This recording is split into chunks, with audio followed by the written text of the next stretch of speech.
Every mystery begins with a question, a missing person, a forgotten object, a strange event buried in history. Sometimes the answers are hidden, sometimes they're never found, and sometimes the truth is stranger than anything we could imagine. Welcome to the Unexplained Archives. This is a collection of mysteries, crimes, legends, and unexplained stories from around the world. Tonight's story starts in Adelaide, South Australia, January 26, 1966, Australia Day. It was a Wednesday. The temperature was about 35 degrees Celsius. The city was in summer mode. Slow, hot, the kind of day that pushes people towards the water. The Beaumont family, Grant and Nancy, and their three children, Jane, aged 9, Anna, aged 7, and Grant Jr., known as Granty, aged 4, had done what thousands of Adelaide families did that day. They had let their children take the bus to the beach. This was not unusual. In 1966, in Adelaide, children took public transport alone as a matter of routine. Jane Beaumont had done this trip before. She was responsible, known to be trustworthy. The beach at Glenelg was a 20-minute bus ride from their home in Somerton Park. Nancy Beaumont expected them home by midday for lunch. When they were not home by noon, she was not immediately alarmed. Children ran late. The beach was fun. When they were not home by 2 p.m., she called Grant at work. When they were not home by evening, the family went to the police. Jane, Anna, and Granty Beaumont were never seen again. They were the last children in Australia to travel freely and unsupervised. After January 26, 1966, the country changed. The freedom of Australian childhood, the walk to the corner store, the bus to the beach, the ability of a 9-year-old to be trusted alone in public was over. It has never truly returned. Jane Beaumont was 9 years old. She was the eldest of the three and was treated as the responsible one, the one in charge when they were out together. She was described by her parents and teachers as sensible, careful, and mature for her age. Anna was 7. She was described as cheerful and outgoing, more social than Jane. She was close to her older sister. Granty was 4, the youngest. He had only recently started coming on outings with his sisters. It was a relationship many older siblings know well. Jane wasn't simply the eldest, she was trusted. At 9 years old, she carried the quiet responsibility of watching over her younger brother and sister whenever they went out together. It was an ordinary expectation in Australia during the 1960s. No one thought twice about it. All three were well known in their neighborhood. They walked to school, they played in the street. They were the kind of children who were woven into the fabric of their community, seen and known by neighbors, teachers, the man at the corner shop. On January 26th, they caught the 10 a.m. bus from Glenelg Junction. They were seen at the beach by multiple witnesses, and that is where the confirmed record of their lives ends. In the immediate aftermath of their disappearance, Adelaide police conducted one of the largest witness canvasses in South Australian history. What they established was both illuminating and deeply disturbing. Multiple witnesses confirmed seeing the three children at Collie Reserve, the beach area at Glenelg, on the morning of January 26. They were seen playing, they were seen in the water, they appeared healthy and happy, and they were seen with a man. Multiple witnesses described a tall, thin man, approximately 30 to 40 years old, with light brown or blonde hair, athletic build, who appeared to be with the children. He was seen buying them food from a nearby kiosk. He was seen playing with them on the beach. Witnesses noted that the children did not appear frightened or reluctant. They appeared to know this man, or to have accepted him. They were not being led away against their will. That detail would shape the investigation for decades. If the children willingly spent time with this man, investigators reasoned, then he must have gained their trust remarkably quickly. Whether he was a complete stranger or someone they had met before remains one of the central unanswered questions in the entire case. Jane Beaumont had been seen buying food at the kiosk. She paid for it with a pound note. The Beaumont children have been given 10 shillings, 50 cents, for the trip. A pound note is more than 10 shillings. The children had acquired more money than their parents had given them. Someone had given them money. It seems like a small detail, but investigators returned to it again and again because it suggested that at some point during the morning, an adult had interacted with the children in a way that felt normal enough for Jane to accept money from them. That single pound note became one of the earliest clues that the children's final hours had not unfolded randomly. The tall man was the last person anyone saw with Jane, Anna, and Granty Beaumont. He was never identified. The South Australian police launched an immediate and extensive investigation. It was the largest missing persons investigation in Australian history at that time. The beach at Glenelg was searched. Surrounding areas were searched. The bus route was traced. Every business near the beach was canvassed. Hundreds of witnesses were interviewed. A composite sketch of the man seen with the children was produced and widely circulated. It was published in every newspaper in Australia. It was broadcast on television. It was distributed to police forces across the country. No one came forward to identify him. No one matching the description was ever charged. Australia had no centralized criminal record database in 1966. Each state maintained its own records, and they were not systematically shared. A man who had offended in one state and moved to another could effectively disappear from official scrutiny. The investigation generated thousands of leads. Investigators followed up every one they could. None led to the children or to the man. Detectives quickly faced a problem that would define the investigation. Almost every crucial piece of evidence depended on memory. Hundreds of people had been on Glenelg Beach that morning. Days later, they were all trying to remember one unfamiliar face among a sea of strangers. Memory is rarely that precise, especially after tragedy gives ordinary moments extraordinary significance. In 1966, in desperation, the Beaumont family agreed to work with a Dutch clairvoyant named Gerard Croiset. Croiset was internationally known in paranormal circles as a police consultant. He had worked on missing persons cases in Europe and claimed a track record of results. Croiset, working from photographs and descriptions, produced a vision of the children at a specific location, a factory or warehouse near the beach, with a freshly poured concrete floor. He specifically indicated that the children might be buried beneath new concrete. This information was taken seriously enough that in 1966, Adelaide police investigated several warehouses properties near Glenelg. Nothing was found. In 1973, Croiset visited Adelaide in person and pointed to a specific construction site, a new warehouse being built at Paringa Park. He said the children were buried there beneath a section of newly poured concrete. The warehouse was excavated. Nothing was found. In 2013, a different construction site in Glenelg area, the former Castellois factory site, became the subject of police attention based on new information from a witness who claimed to have knowledge of the case. The site was excavated. Nothing was found. Despite multiple searches over several decades, every excavation ended the same way: empty ground. The visions generated headlines.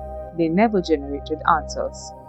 Over the 58 years since the disappearance, numerous suspects have been investigated.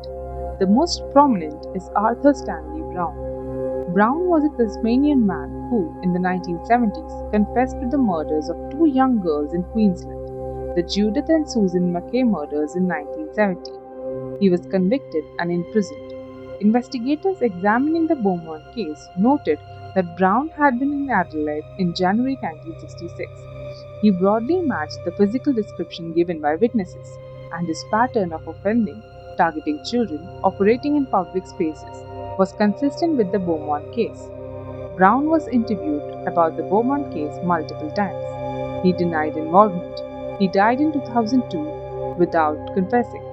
Like so many cold cases, investigators were forced to weigh probability against proof. Brown fit parts of the story, but fitting a story is not the same as solving one. The connection between Brown and the Beaumont case has never been proven. It remains the most prominent investigative theory, but it is a theory, not a confirmed identification. Other suspects have been named over the decades, both publicly and within police investigations. Many of these people are dead and cannot defend themselves. Some may be alive. None have been charged. Attaching their names to the case in a public video causes harm, to them if innocent, to their families regardless, which is why I'm not going to catalogue them here. What I will say is that the investigation has never formally closed. South Australian police maintain an active cold case team. New forensic technologies, DNA analysis, ground penetrating radar, advanced computer modeling have been applied to the case as they became available. As of today, no arrest has been made. The Beaumont case did something to Australia that is difficult to fully quantify, but impossible to miss once you know to look for it. Before January 26, 1966, Australian children moved through their world with a freedom that seems extraordinary by contemporary standards. They walked to school, they played in streets, they went to the beach. Supervision was minimal and largely unnecessary. This was not naive, it reflected a realistic assessment of risk. In a small, stable city like Adelaide in 1966, the actual danger to children moving independently through familiar neighborhoods was low. After the Beaumont children disappeared, that assessment changed. Not because the actual risk changed dramatically, child abduction by strangers remains statistically rare, but because the imagined risk changed completely. Sociologists sometimes distinguish between actual and perceived risk. The Beaumont case changed the second far more dramatically than the first. The statistical likelihood of a child being abducted by a stranger remained extremely low, but after 1966, every Australian parent knew that extremely low no longer meant impossible. The Beaumont case demonstrated that something terrible could happen to children in broad daylight on a crowded public beach in the middle of the city, surrounded by hundreds of people. It happened. It was real. The psychological impact of that demonstration was enormous and lasting. Australian parents in the late 1960s began supervising their children more closely. The generation that grew up in the wake of the Beaumont case were the first Australian children to grow up with the ambient assumption of danger, the understanding that the world outside the home was not safe for unaccompanied children. Every subsequent generation has inherited that assumption.